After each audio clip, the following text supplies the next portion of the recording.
हाँ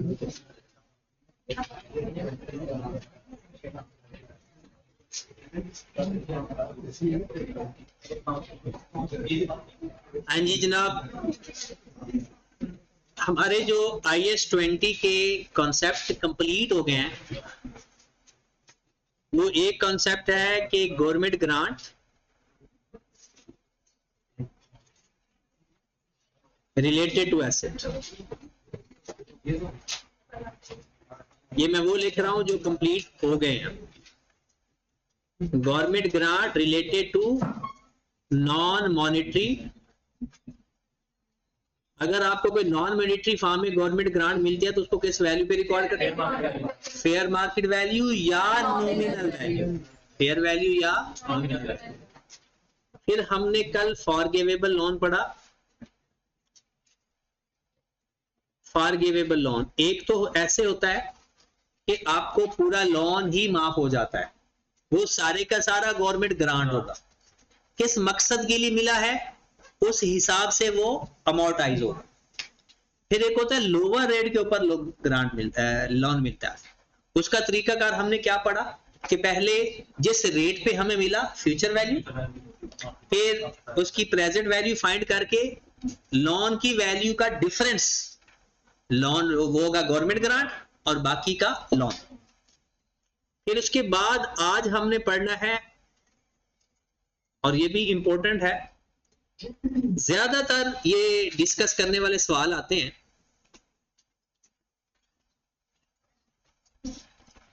government grant related to income.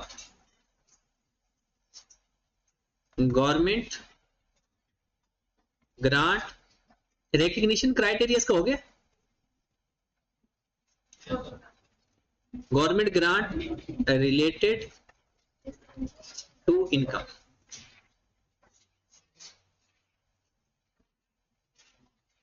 Government grant related to income.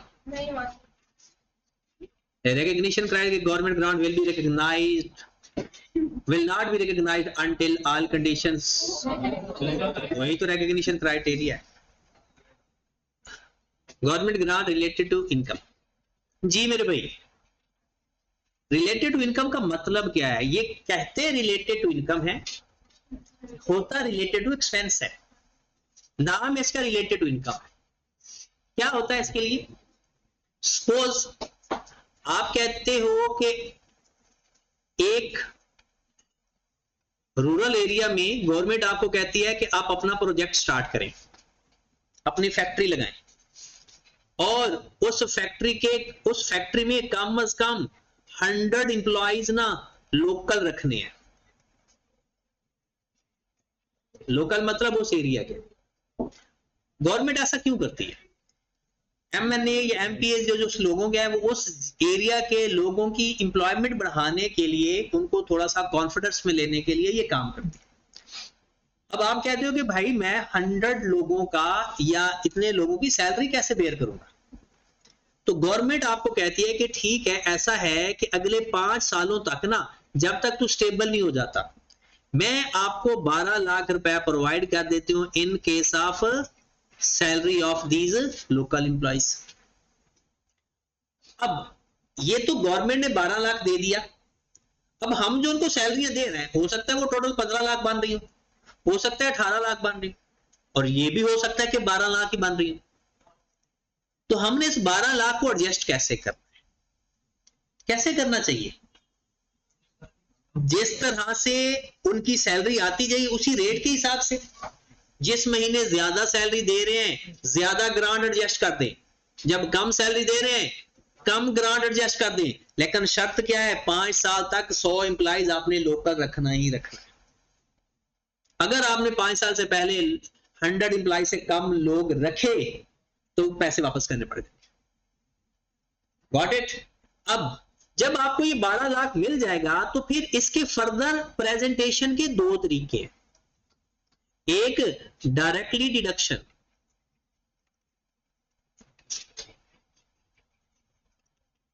और एक separate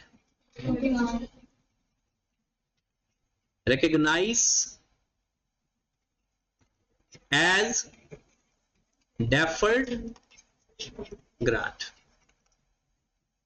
आगे फर्दर वही दो मेथड है प्रेजेंटेशन कि या तो आप सैलरी में से डायरेक्टली डिडक्ट करके लिख दें या फिर उसको सेपरेटली रिकॉग्नाइज कर ले। हम कैसे करेंगे? तो उसके लिए दो केस फर्दर। अगर उसने सैलरीज की अमाउंट नहीं बताई तो 12 लाख को 5 पे डिवाइड करके हर साल एक जैसी अमाउंट अमाउंटाइज कर। अगर उसने सैलरी की अमाउंट क्वेश्चन के अंदर नहीं बताई तो क्या करेंगे? Over the life of the terms. ठीक होगी बात? एक नॉर्मल ऐसा होता नहीं है, नॉर्मल वो हर साल की सैलरी बता देता है। तो हम अज्यूम करते हैं कि 5 साल की सैलरी क्या क्या थी। ईयर 1 की सैलरी आपको देनी पड़ी 2 लाख। ईयर 2 की सैलरी आपको देनी पड़ी 5 लाख। ईयर 3 में 5 लाख। हमने 5 साल अज्यूम किए हैं। ईयर 4 में 4,50,000। ईयर 5 में 4 लाख। ओके की बात? इतनी सैलरी हमें एक्चुअल में पे करनी पड़ी और इसमें से गवर्नमेंट ने हमें कितनी का कंपनसेशन दे दी? 12 लाख। हमने इस 12 लाख को एडजस्ट करना है ओवर द 5 इयर्स। किस तरह से? अगर ज्यादा सैलरी तो ज्यादा गवर्नमेंट ग्रांट, कम सैलरी तो कम गवर्नमेंट। ज्यादा सैलरी तो ज्यादा ग्रांट, कम सैलरी तो हम क्या करेंगे? हम इसका एक लिख लिया सवाल जो लिख रहा है कोई? हाँ जी। तो काम क्या करना है आपने? सबसे पहले यहां लिख लेना ईयर्स। ये डायरेक्टली डिडक्शन में भी टेबल बनाना है और सेपरेटली रिकॉग्निशन में भी बनाना है। Year 1, 2, 3, 4, 5 salary. ये सैलरी भी हो सकता है, बिजली का बिल भी हो सकता है, कोई और अमाउंट भी हो सकती है। पहले साल कितनी थी? 2 लाख। फिर 5 लाख। फिर 5 लाख। फिर उसके बाद 4,50,000। फिर 5 साल की टोटल सैलरी 20,50,000। 20,50,000।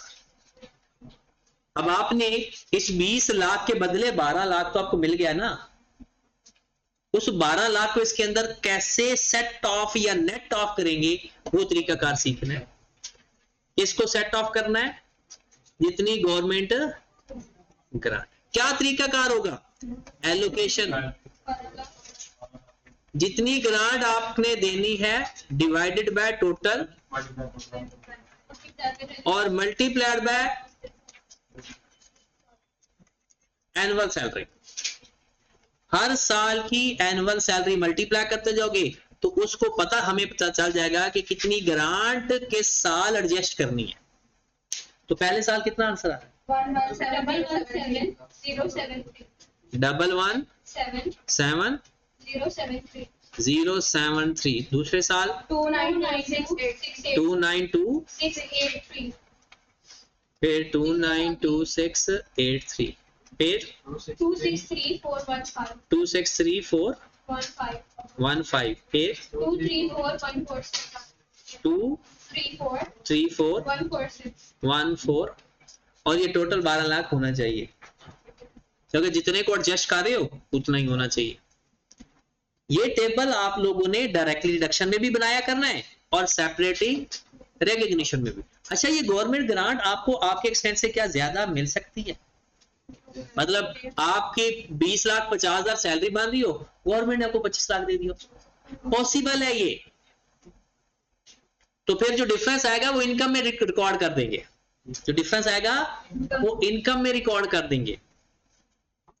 ये टेबल बहुत जरूरी है कि सबका आपके पास होना चाहिए क्योंकि सारी एंट्रीज इसको देखकर पास करवानी है। ये टेबल सबका आपके सामने होना चाहिए। डायरेक्टली डिडक्शन का केस देखिएगा जरा, मैंने इसी सवाल के अंदर आपको एक्सट्रैक्ट भी सिखाने हैं, ठीक है। फिर अगले सवाल के अंदर रिफंड विद एक्सट्रैक्ट। हाँ जी, डायरेक्टली डिडक्शन के केस में सबसे पहली एंट्री जब गवर्नमेंट ग्रांट हमें मिली, cash debit, deferred grant credit 12 lakh से, क्योंकि आपने सारियां सैलरियां तो एक ही साल में पे नहीं कर देंगी ना। इसका मतलब है जितने पैसे मिले उसको आपने क्या रिकॉर्ड करना है, liability, cash to deferred grant, cash to deferred grant. कोशिश किया करो एक टाइमर एक काम किया करो, ठीक है। और अच्छा लगता है आपको, मैं तो कहता हूं कि दिमागी तौर पर भी, मतलब आपका पूरा फोकस मेरी आवाज के साथ होना चाहिए और जो बोर्ड पे लिखा जा रहा है उसके साथ, ठीक है। इस तरह से ना वो चीजें आपको पूरी तरह समझ नहीं लगती। कहते हैं ना इस्लाम के बारे में क्या कहा गया है, पूरी तरह इस्लाम में दाखिल हो जाओ, मतलब पार्शली कहीं इजाजत नहीं है एंजॉय करने के लिए, वरना आप ना सारी बातें थोड़ी थोड़ी एंजॉय किया करोगे, पूरी तरह एंजॉय कोई भी चीज नहीं कर पाओ। हाँ जी, साल का पहला साल आ गया, हमारी सैलरी बनी 2 लाख। कितनी बनी? 2 लाख। उसने कहा है जितनी ग्रांट उसकी बनती है डिडक्ट करके लिखनी है। क्या करना है? डिडक्ट करके लिखनी है। तो बताओ फिर सैलरी कितनी लिखें? एंट्री पास करने लगो ईयर 1 की सैलरी की, सैलरी एक्सपेंस को डेबिट करने जा रहा हूं, सैलरी एक्सपेंस डेबिट कितनी अमाउंट? मुझे ना लिखवा दे ताकि यहाँ शो कर दूं। 2 लाख में से क्या माइनस कर रहे हो? 117007 ऐसा ही है। आपने सैलरी का एक्सपेंस जितना भी आया उसमें से जितनी गवर्नमेंट ग्रांट डिडक्ट होनी है डिडक्ट करके लिखना है, क्योंकि आपका मेथड यही है। कितनी अमाउंट आई? 82927 और आपने कैश क्रेडिट किया 200,000 से, क्योंकि सैलरी तो आपने 2 लाख ही पे की ना, और आपकी लायबिलिटी कितने से खत्म हो गई? डेफर्ड ग्रांट डेबिट 11707, वो जितनी ग्रांट एडजस्ट कर दी उतने से लायबिलिटी खत्म हो गई ना। जितनी अमाउंट डिडक्ट कर दी वो तो लायबिलिटी खत्म होगी, बाकी की स्टिल लायबिलिटी है। आपको कि सर ये तो डायरेक्टली डिडक्शन है, उसमें तो लायबिलिटी नजर ही नहीं आती, वो एसिड के अंदर होता है। इसके अंदर सैलरी में से मैंने डिडक्ट कर लिखा तो है, पूरी सैलरी थोड़ी लिखी है, लेकिन जितनी सैलरी एडजस्ट हो गई है गवर्नमेंट ग्रांट में वो लायबिलिटी खत्म हो। अब दूसरा साल क्या होगा? बिल्कुल ऐसा ही, सैलरी एक्सपेंस डेबिट, 5 लाख की सैलरी एक्सपेंस आए थे और एडजस्टमेंट कितनी थी? 292683। कितनी अमाउंट आ गई? 207,317 और हमारी लायबिलिटी खत्म हो गई डेफर्ड ग्रांट 242 है 292,683 और कैश क्रेडिट हो जाएगा 5 लाख से। समझ लगी? कैश हमारा क्रेडिट हो जाएगा 5 लाख से।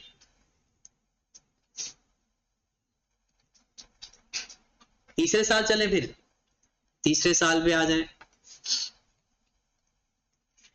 ईयर 3 फिर वही सेम एंट्री पास होगी, salary debit 207,317, deferred grant debit 292,683 से और कैश क्रेडिट 500,000 से।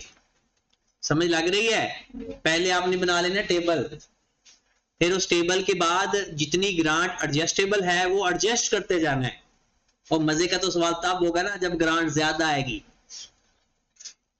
फिर डेफर्ड ग्रांट टू कैश और जो डिफरेंस है वो क्रेडिट साइड पर आएगा, जो डिफरेंस है, और वो क्रेडिट साइड वाला एसपीएल में क्रेडिट मतलब अदर इनकम में चला जाएगा। चौथा साल सैलरी, अब मुझे ना डायरेक्ट माइनस करके बता दो। माइनस करके 186,585 और डेफर्ड ग्रांट कितनी एडजस्ट हुई 263,415 और हमारा कैश क्रेडिट हो जाएगा 4,50,000। यहां तक पहले हजम करें, पहले इसको समझें, कोई बात पूछनी है तो पूछें, फिर आगे चलते हैं। ओके है यहां तक? आगे चलें, नेक्स्ट आ जाओ जनाब। Year 5 salary expense direct minus करके नेट करके बता दो। 165,854 और उसमें डेफर्ड ग्रांट कितनी माइनस की थी 234,146 और कैश कितना दिया था 4। लो जी डन। ये था कौन सा मेथड डायरेक्टली डिडक्शन। इसके एक्सट्रैक्ट भी बना दें ताकि ना वो सारी चीजें एक ही दफा, बल्कि एक्सट्रैक्ट इसके इकट्ठे बनाते हैं क्योंकि इसके अंदर ना एक चीज कंपेयर करनी है मैंने, ताकि पेपर में जाकर ना आपको फिर वहां पर वो मेंटली तौर पर परेशानी ना हो। अभी हम इसका कौन सा मेथड करें सेपरेटली रिकग्निशन। टेबल यही साथ चलेगा आपके। चले जनाब मैं फिर आगे जाने लगा हूं अगले साल सेपरेट रिकग्निशन में। सेपरेट रिकग्निशन में जी मेरे भाई क्या करोगे, सबसे पहली एंट्री जब पैसे मिले कैश टू डेफर्ड ग्रांट, कितने पैसे मिले 12 लाख। हाँ जी ईयर 1 का एंड हो गया, ईयर 1 का एंड हो गया। सैलरी की एंट्री पास करने लगा हूं, salary debit cash credit separately recognition है 2 लाख। आप कंपाउंड एंट्री भी पास कर सकते हो, कंपाउंड एंट्री भी पास कर सकते हो। पिछले सवाल के अंदर क्या किया था, सैलरी में से ग्रांट डिडक्ट की थी, इसमें नहीं की। इसमें क्या होगा डेफर्ड ग्रांट डेबिट एसपीएल या गवर्नमेंट ग्रांट इनकम क्रेडिट कितनी अमाउंट से, वो जितना उसमें से डिडक्ट किया था अब इसमें वो सेपरेट लिखना है 11707 लो जी पहला साल कंप्लीट। पता चल गया तो कहानी तो खत्म होगी। अब हर साल यही काम चलता रहेगा। ईयर 2 में क्या करेंगे उज़ैफा बताएं। सैलरी टू कैश कितनी amount 5 lakh, salary to cash 5 lakh. दूसरी entry deferred grant to SPL amount बताएं 292,683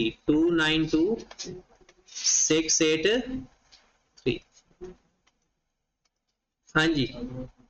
फिर अगले तीनों साल की एंट्री बनाओ, फिर तीसरे साल की भी सेम एंट्री होगी।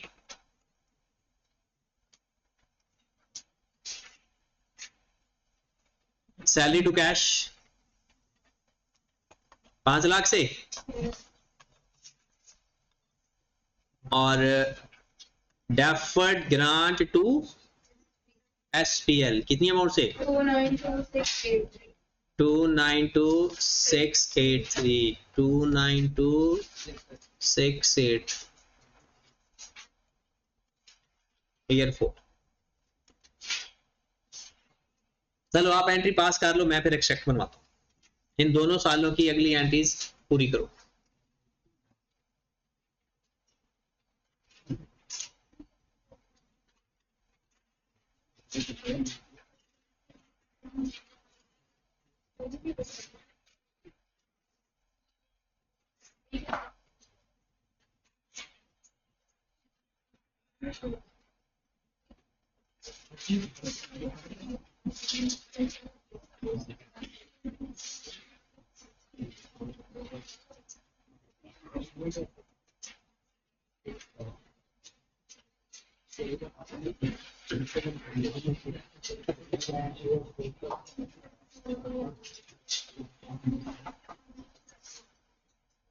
होगी एंट्रीज 500 सालों की।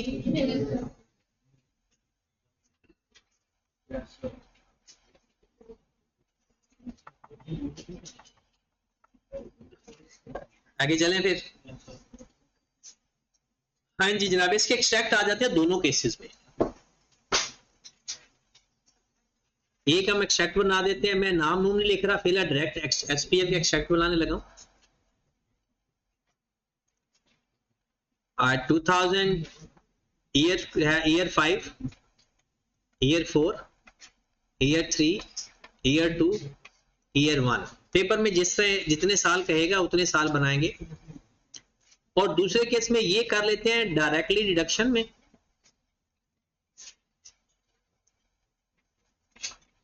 और ये एसपीएल का एक्सट्रैक्ट बना लेते हैं सेपरेट रिकग्निशन में।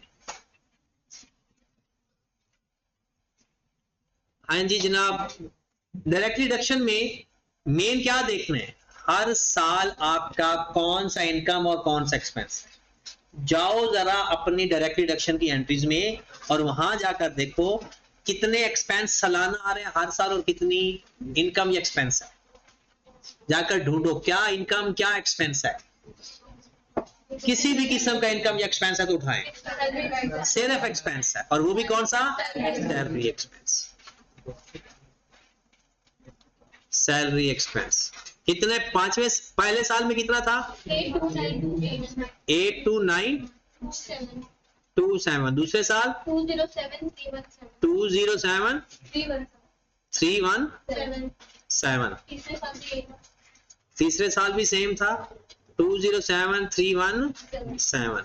चौथे साल 186585 और लास्ट ईयर 165854। इवन लाइन ऐसी लगा रही है कोई मिक्स ना हो जाए वैल्यूज। जरूरी नहीं है कि अगर स्पेस अच्छी मेंटेन है तो लाइन ना लगाओ। आपको भी खतरा है कि आपका एज ये वाला 7 दूसरे वाले 7 के साथ मिल जाएगा, तो फिर लाइन लगा दिया करो। एक दफा आई कैप ने डेट लिख दी अगस्त 20 और यहां पर यहां कॉमा था या फुल स्टॉप कॉमा ही था और आगे था 2000, सपोज दैट 16 है। अब स्टूडेंट क्या कर रहे थे कि 20 ये जो अमाउंट है इसको एडजस्ट करने की कोशिश कर रहे थे कि शायद ये अमाउंट है और इसका कोई ना कोई काम है, वो पता ही नहीं चल रहा था, वो डेट क्लियर नजर नहीं आती। तो अब जब आई कैप का सवाल आता है ना तो ऐसे नहीं आता, वो लिखता है 20 अगस्त 2016। उसने ना अगस्त को दरमियान में कर दिया। तो ऐसा कभी हो जाता है। जी जनाब, आए जरा सेपरेटली रिकग्निशन में। ईयर तो 5 ही है, 5 4 3 2 1। किसी को ऐसा नहीं लगता 1 2 3 4 5 लिखना चाहिए? नहीं लगता। ये जो आई कैप कंपैरेटिव बनवाता है ना, तो पहले वो करंट ईयर लिखता है और ऐसे गुजरते साल इस तरह से लिखता है। तो इसलिए हम भी उसी को फॉलो कर रहे हैं। हाँ जी, अब जो बताओ सेपरेट रिकग्निशन में आपके पास एसपीएल के 2 एलिमेंट है, एक गवर्नमेंट ग्रांट इनकम और दूसरा सैलरी एक्सपेंस। तो आपने एक तो हेडिंग दे लो या ना दो, सैलरी एक्सपेंस और गवर्नमेंट ग्रांट इनकम। पहले साल एक्सपेंस कितना, 2 लाख।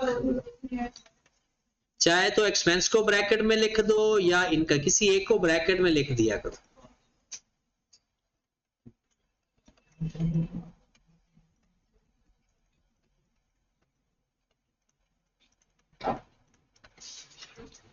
ओके होगी बात।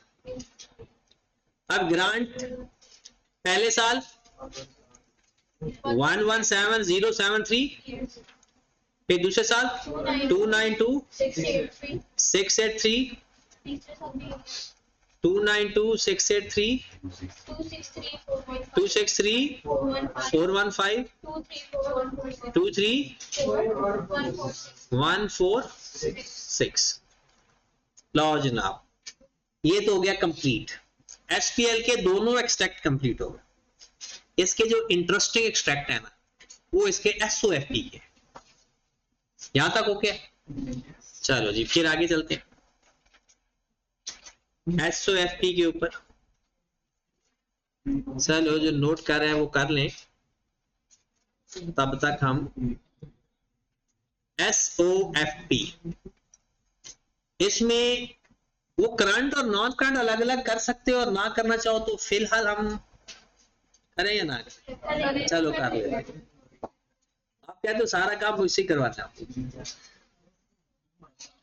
ऊपर टेबल बना हुआ है, फिर तो कोई मसला ही नहीं है।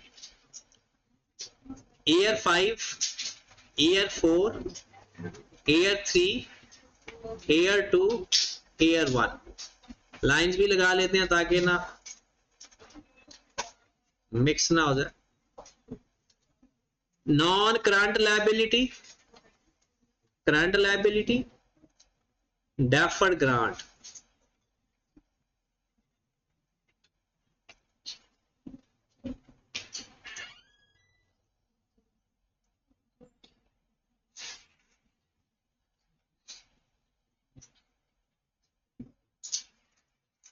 जी मेरे भाई, सबसे पहला साल, यहां मैं वर्किंग करता जाऊंगा, ध्यान से देखना है आपने। सबसे पहला साल हमें टोटल 12 लाख ग्रांट मिल गई थी। कितनी ग्रांट हमने डेबिट कर दी थी? पहले टेबल सामने रखो, अपना टेबल सामने रखना है। मैं टेबल वो सबसे ऊपर ही बनाया था।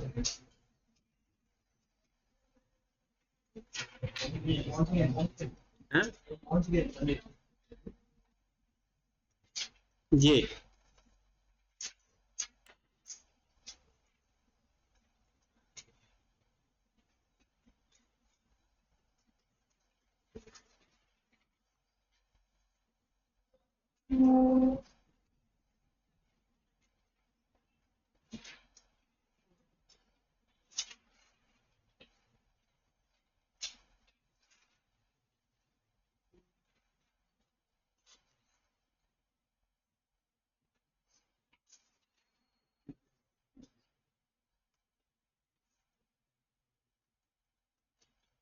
चलिए जी, अब आपके पास थोड़ा सा टेबल छोटा कर लेते हैं ताकि ना,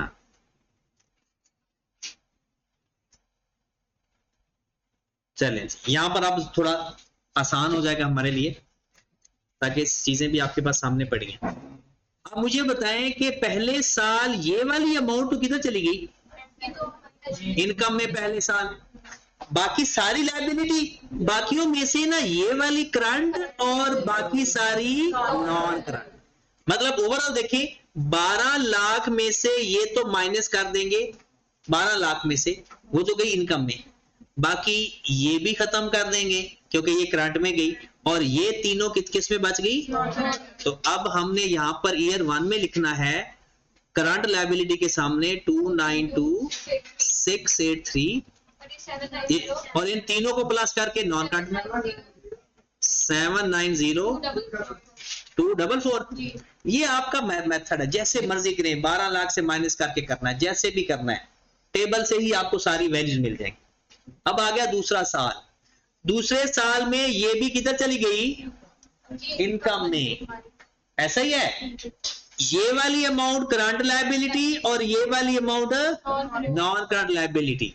तो जो करंट लायबिलिटी में आएगी वो 292,683, और बाकी दोनों को प्लस करें 497,561। ओके, अगर आपने सिर्फ लायबिलिटी लिखा था तो फिर सिर्फ जो इनकम में जाता है वो खत्म करते जाओ, बाकी अमाउंट लायबिलिटी में लिखते जाओ। अब हम किस साल में आ गए? तीसरे साल में। तीसरे साल में ये इनकम हो गई, तो ये अमाउंट किधर जाएगी? Current liability. 263,415 और बाकी नॉन करंट में 234,14। समझ रहे हो? अगला साल ये भी इनकम, ये करंट लायबिलिटी और नॉन करंट तो रहा ही नहीं कुछ। 234,14 और पांचवें साल आपकी कोई लायबिलिटी नहीं है। पांचवें साल आपकी कोई लायबिलिटी नहीं। ओके होगी बात?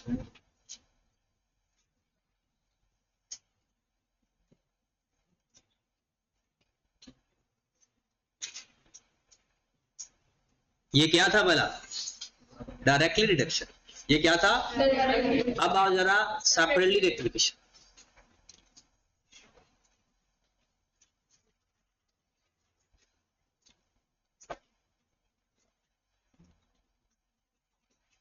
मैं ईयर ही लिख देता हूं, year 5, year 4, year 3, year 2, year 1 और नॉन करंट और करंट एक जैसे।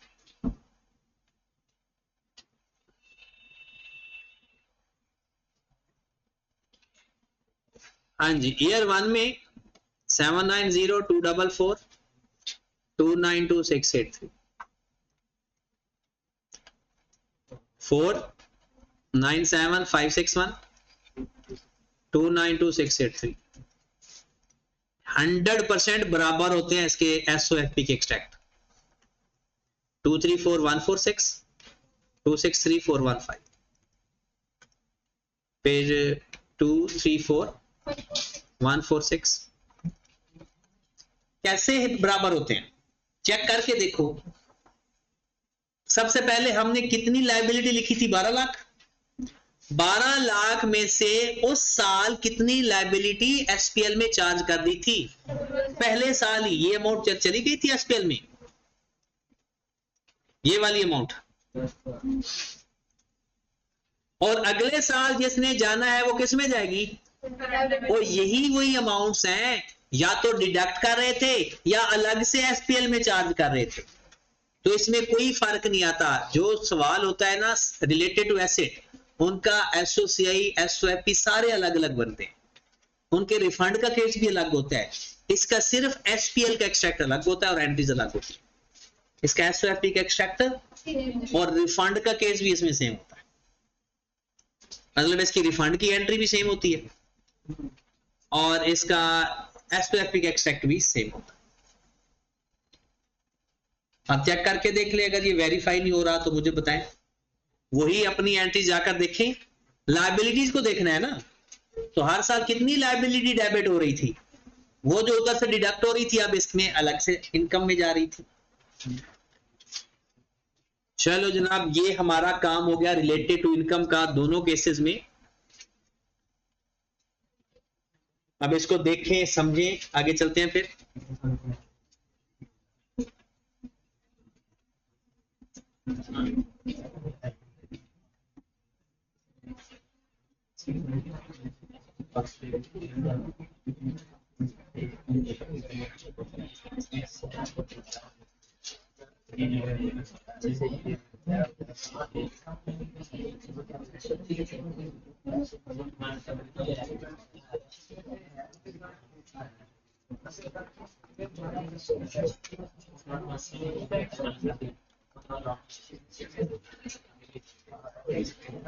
जी मेरे भाई, अब आ जाओ। रिफंड अगर वो इधर वापस कुछ चीज पूछने तो पूछ लें।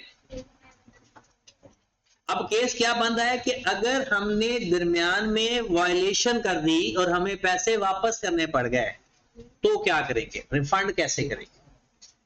एक सवाल थोड़ी सी अमाउंट चेंज करके देख लेते हैं। वैसे एक सवाल मैं आपको जर्नल 2-1 मिनट के अंदर करवा दूं कि जब कभी कभी ऐसा हो कि ग्रांट आपको ज्यादा मिल जाए तो क्या करोगे? अभी तो आपको ऐसा लगता है ना, हाँ हम कर लेंगे, ऐसा नहीं होता। उस वक्त जाकर पता चलता है जब मैदान जंग में बंदा होता है। ग्रांट मिल गई ₹600,000 फॉर 3 years। ओके, 3 साल है, 1, 2, 3। सैलरी या यूटिलिटी बिल, कोई भी चीज हम कर देख लेते हैं। आपको पहले साल 1 लाख बिल आया, फिर 2 लाख आ गया, और फिर 2.5 लाख आ गया। टोटल बिल कितना आ गया? 550,000। अब आपने ग्रांट कौन सी हम करनी है? 6 लाख। क्या तरीकाकार होगा? 6 लाख डिवाइडेड बाय 5,50,000। इस तरह से एलोकेट करो कि जो जवाब आपका है वो 6 लाख ही आना चाहिए। हाँ जी, 1 लाख से मल्टीप्लाई किया तो कितना आंसर आएगा? 109,090,9091। फिर 218,182। फिर 272727। अब मुझे बताओ, पहली डायरेक्टली डिडक्शन की एंट्री तो पास करो जरा। एक तो है ना कैश टू ग्रांट, वो तो मिल ठीक है ना, cash to grant, deferred grant 6 lakh से। इससे अगली एंट्री मुझे पास करके दिखाओ जरा, दोनों केसेस में। दूसरा केस तो आसान है, जो है ना सेपरेटली रिकॉग्निशन, वो तो आसान है, उसमें तो क्या एंट्री पास होनी है? एक एंट्री होनी है सैलरी टू कैश 1 लाख से, और दूसरी एंट्री होनी है डेफर्ड ग्रांट टू एसपीएल 109091 से। मुझे बताओ एंट्री डायरेक्ट रिडक्शन, आओ जरा एंट्री पास करो। पहली एंट्री तो यही है ना, दूसरी एंट्री पास करो ये वाली, जब सैलरी एक्सपेंस आया है। फिर 1 साल की एंट्री पास होगी, फिर तो आप एंट्री पास कर ही लोगे। हाँ जी, जल्दी से एंट्री बनाओ।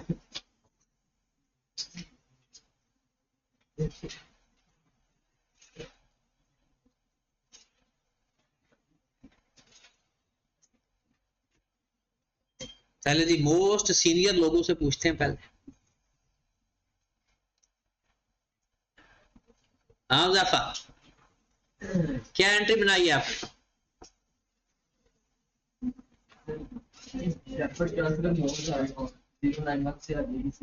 डेफर्ड ग्रांट कितने से डेबिट होगी?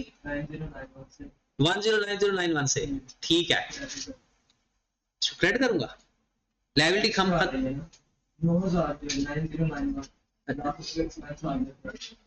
एंट्री बताना मुझे, एंट्री मैं वो एंट्री लिख देता हूँ। क्या डेबिट करूं, क्या क्रेडिट करूं? सैलरी डेबिट कर दूं, कितनी अमाउंट से? कितने से? मेरे भाई डायरेक्टली डिडक्शन का केस है, डायरेक्टली डिडक्शन का केस है। 1 लाख में से मुझे माइनस करना है 109091, माइनस करके लिखवा। कितना? 90, वो तो माइनस में आ रहा है। वो तो अगर आप सैलरी एक्सपेंसेस अमाउंट से डेबिट कर रहे हैं, वो तो सैलरी एक्सपेंस से थोड़ी है, वो तो नेगेटिव आंसर आ रहा है। तो ऐसे केस में जरा देखिए क्या करेंगे हम।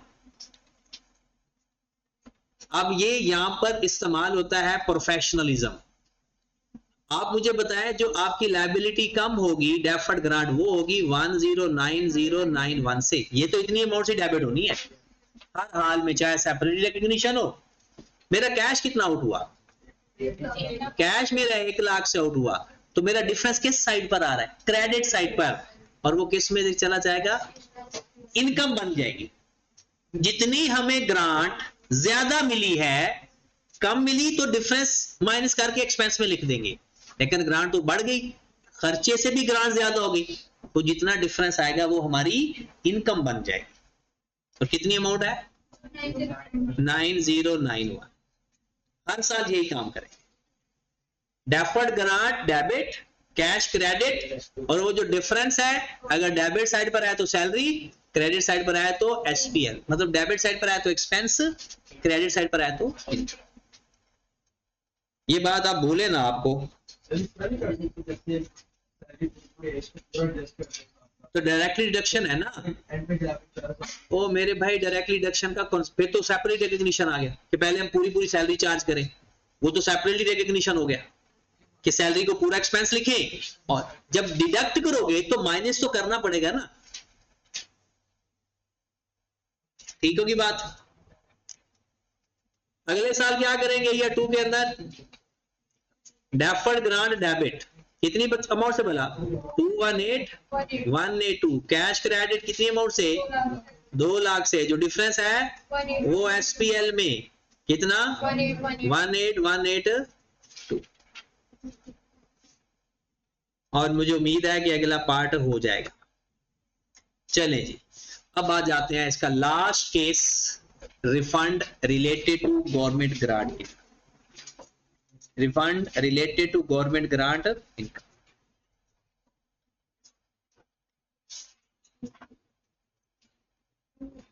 रिफंड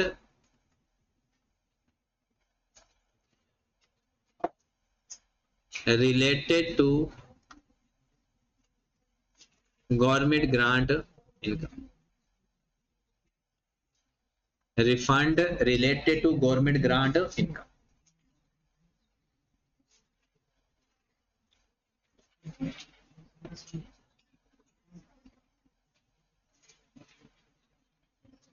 हाँ जी, सवाल लिख लें। Government grant received ₹400,000। Government grant आपको 4 लाख मिली under some condition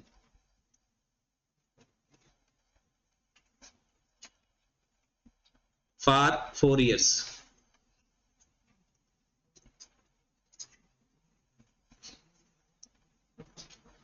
But in the 3rd year, government conditions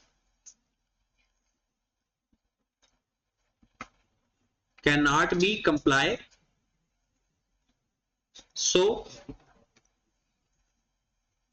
all fund should be refunded या repaid। और सैलरी भी लिख लें 5 सालों की। ईयर 1 की सैलरी 1.5 लाख, ईयर 2 की सैलरी 2 लाख, ईयर 3 की सैलरी 2.5 लाख और ईयर 4 की सैलरी भी 2.5 लाख की कर लेते हैं। दोनों केसेस के अंदर इसकी एंट्री बनाते हैं, दोनों केसेस के अंदर।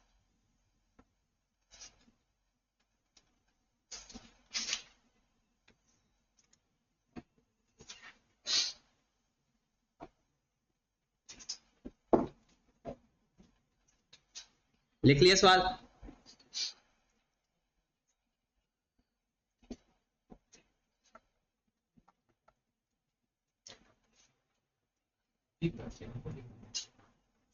बोला करो ना जब मैं पूछता हूं।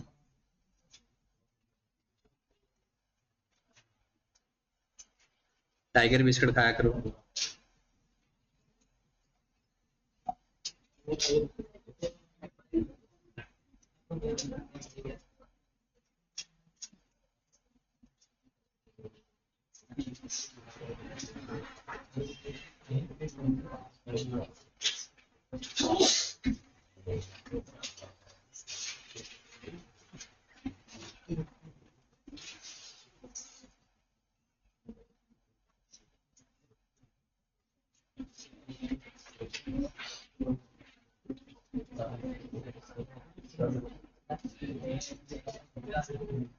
चलिए जी, दोनों केसेस में एंट्रीज बना लेते हैं। एक्सट्रैक्ट तो आप खुद ही बना लोगे, इसके एक्सट्रैक्ट में कोई इशू नहीं है। फिर भी कोशिश करते हैं कि एक्सट्रैक्ट भी बना लें, एक एक केस पूरा करते जाते हैं। ये सबसे पहले हमें ग्रांट मिली तो एंट्री क्या पास करेंगे? Cash debit, deferred grant credit. कितने पैसे? अच्छा पहले वो टेबल तो बना लें। ईयर 1 ईयर्स 1 2 3 4 है और सैलरी पहले साल कितनी है? 150,000। दूसरे साल 200,000। फिर 250। फिर टोटल कितनी आ गई? 850। गवर्नमेंट ग्रांट हमें कितने मिली थी? 4 लाख। लो जी, इसको मोटाइज कर दें, 4 लाख को डिवाइड कर दें 8,50,000 पे और मल्टीप्लाई कर दें हर साल से जी।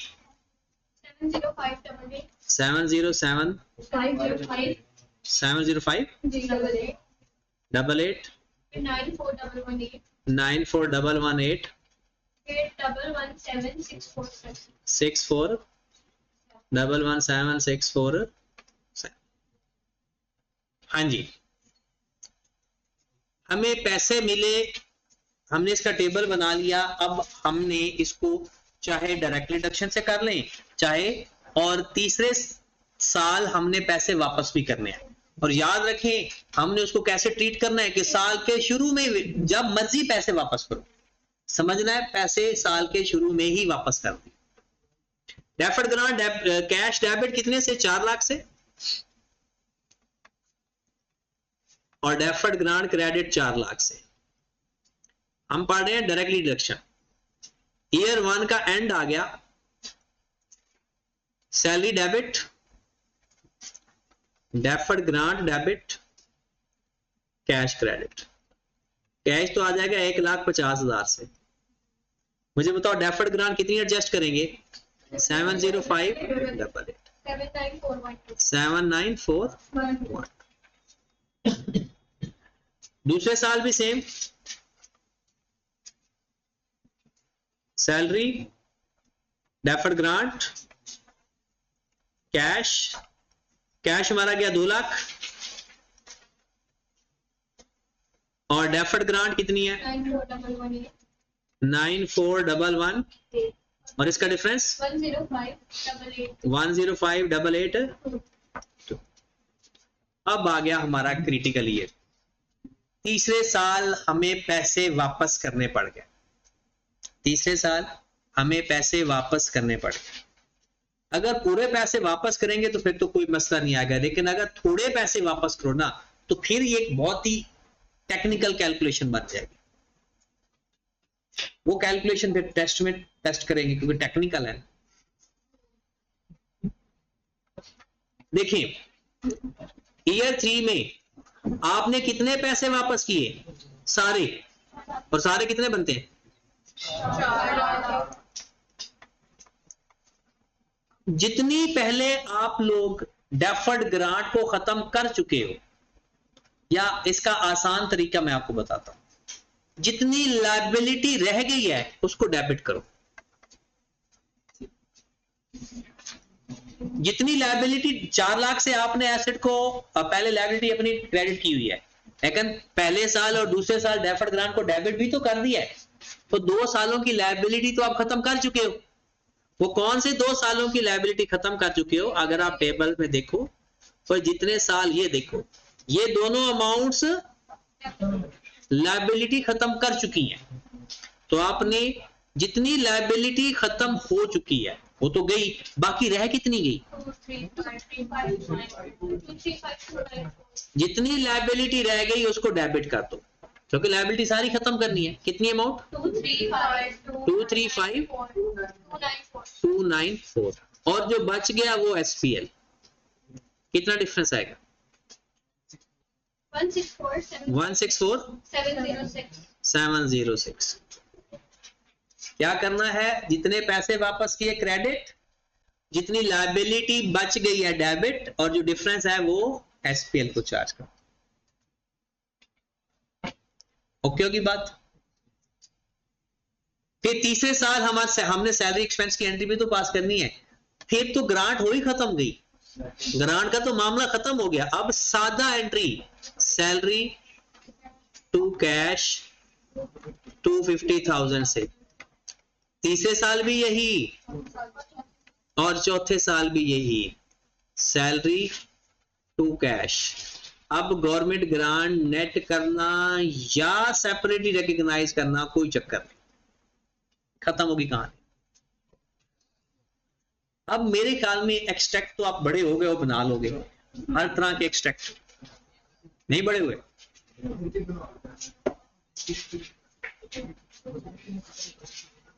ये नोट कर लिया तो मैं इसका एक्सट्रैक्ट बनवा देता हूं, फिर आपको बाकी के एक्सट्रैक्ट करने में आसानी हो जाएगी। जी, year 4, year 3, year 2, year 1 salary expense. बताओ ईयर 1 में सैलरी एक्सपेंस कितना लिखा था आपने? ईयर 1 का सैलरी एक्सपेंस 79412। दूसरे साल 105,882, फिर 250,000 लिखा था, और जो गवर्नमेंट ग्रांट रिवर्स की थी वो भी तो एक्सपेंस में लिखा था। कितनी? वो जो डिफरेंस है एसपीएल 164, और वो भी तो अमाउंट हमारा एक्सपेंस ही है, क्योंकि आपने एसपीएल को डेबिट किया है। अगर एसपीएल क्रेडिट होगा तो इनकम, एसपीएल डेबिट हो तो एक्सपेंस। तो जितना उस साल आपने बाकी, फिर वही 2,50,000 खत्म हो गया एसपीएल का एक्सट्रैक्ट।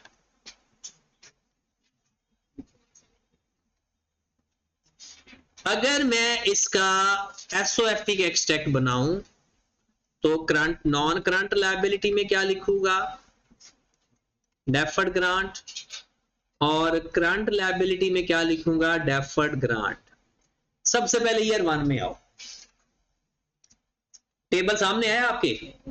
पहले साल का तो खत्म हो गया, और जो दूसरा साल है वो किधर जाएगा? करंट में। कितना?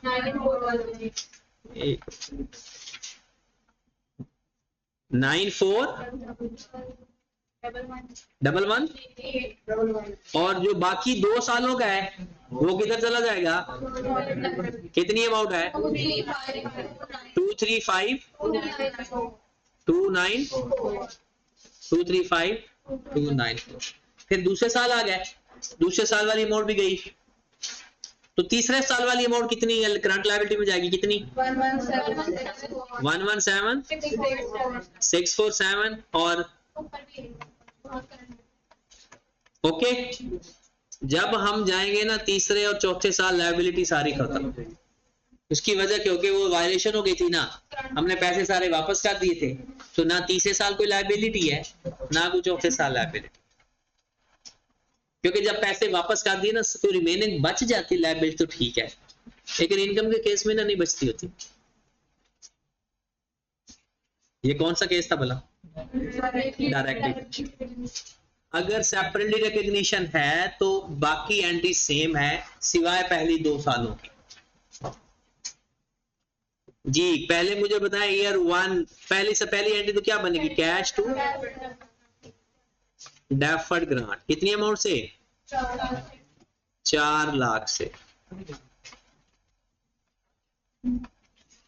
फिर अगले ईयर 1 में सैलरी टू कैश, कितनी सैलरी थी पहले साल?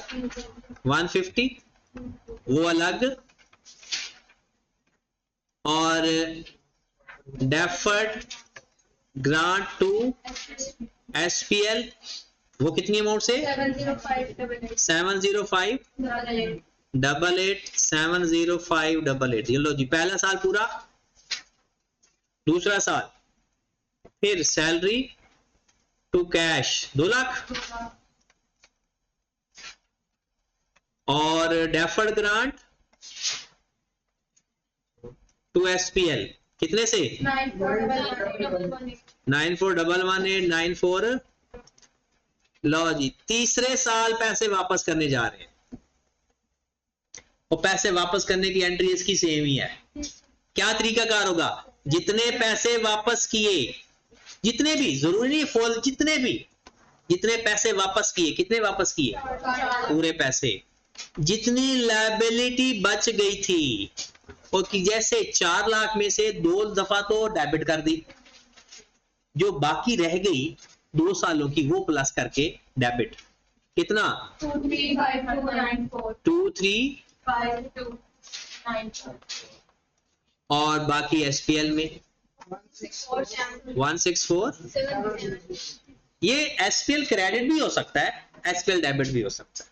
करना क्या है, जितने पैसे वापस किए क्रेडिट, जितनी लायबिलिटी बच गई डेबिट, जो डिफरेंस है डेबिट साइड पर भी आ सकता है। और ईयर 3 के अंदर अब एक और entry, salary to cash 2.5 lakh से, इसके अलावा और कोई एंट्री पास नहीं होगी। और ईयर 4 में भी सैलरी टू कैश, और जो डेफर्ड ग्रांट वाली एंट्री है अब नहीं पास होगी, और इसका एक्सट्रैक्ट 100% सेम।